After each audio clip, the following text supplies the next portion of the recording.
Welcome to Man Does Tech, where I solve the problems you didn't even know you had.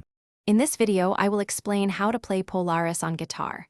We'll start by mastering the core chord progression that drives the song. You'll primarily use open E minor and C major 7, which are foundational shapes. Pay close attention to your finger placement and strive for clean, clear notes. Practicing these transitions slowly will build your muscle memory and ensure a smooth, flowing sound.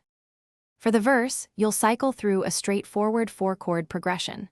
The chorus maintains a similar harmonic structure, but shifts its rhythmic feel slightly. Focus on maintaining a steady strumming pattern across both sections. A common pattern involves down, down, up, repeated for each chord. This consistency helps to establish the song's driving energy and keeps the rhythm tight.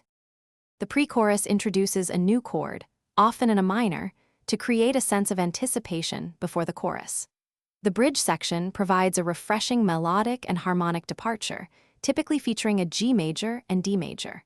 This contrast adds depth and interest to the song's structure. Remember to vary your strumming intensity.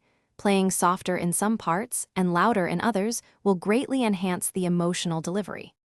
The guitar solo in Polaris frequently utilizes the E minor pentatonic scale, offering a familiar framework for improvisation. Focus on incorporating expressive techniques like string bending and vibrato to give your solo character. Aim for smooth, controlled bends and a consistent vibrato. The outro usually involves repeating the main chord progression, gradually fading out. This provides a gentle and conclusive end to the song.